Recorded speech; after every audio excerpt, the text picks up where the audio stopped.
ওই ফুরাতের নদীর মধ্যে জোয়ার লেগে গেছে, জোয়ার, এমন জোয়ার লেগেছে যে জোয়ারের কারণে তীরের মানুষগুলো বাড়িগুলো পানিতে ভেসে গেছে।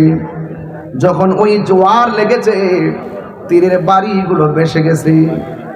ওই ছেলেগুলো তীরের মানুষগুলো মনে মনে কল্পনা করে এই পানিটা যেন আল্লাহ কমায় দেয়, আমরা একজনকে ওসিলা করব, যার নাম হলো মুশকিল কুশা হযরতে মওলা আলী রাদিয়াল্লাহু তাআলা আনহুর কাছে ফুরাতবাসীরা দৌড়ায়া গেল।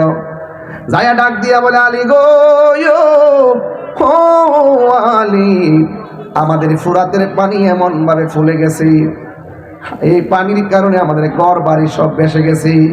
মেহেরবানি করে আপনি একটু আল্লাহর কাছে বলেন না যেন আমার আল্লাহ সে পানিটা কমায়া দেয়। এই কথা বলার পর হযরতে মওলা আলী রাদিয়াল্লাহু তাআলা আনহু হাতের মধ্যে একটা লাঠি নিলেন, গায়ের মধ্যে জুব্বাটা লাগাইলেন, ঘোড়ার উপরে যখন বসছেন দুইটা চাঁদের টুকরা দুই পাশে এসে দাঁড়ায় গেছে। একজনের নাম হলো হাসান, আরেকজনের নাম হলো ইমাম হুসাইন। দুইজন দুই পাশে আইসা ডাক দিয়ে গে, আব্বা কোথায় যান? এমন ভাবে তো রেডি হয়ে যেতে দেখি নাই। এবার মওলা আলী রাদিয়াল্লাহু তাআলা আনহু বলেন, আমি কোথায় যাই জানো? ফুরাতের প্রান্তরে জোয়ার উঠেছে, পানিতে পাশের বাড়িগুলো ভেসে গেছে। ওরা আসছে আল্লাহর কাছে একটু প্রার্থনা করার জন্য, আমাকে নেওয়ার জন্য এসেছে। আমি যাব একটু ফুরাতের প্রান্তরে মানুষের কষ্ট লাঘবের জন্যে, আমি একটু সেখানে যাচ্ছি। দুইটা সন্তান ডাক দিয়া বলে, বাবা, ও বাবা, আপনি যাবেন, আমরাও যাব।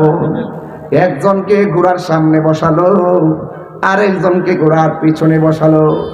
বসাইয়া সেই ফুরাতের প্রান্তরে চলে গেছে। যাওয়ার পরে তিনি একটা খোলা জায়গায় দাঁড়ালেন, নামাজের মুসল্লাটা নিচে বিছাইয়া দিলেন।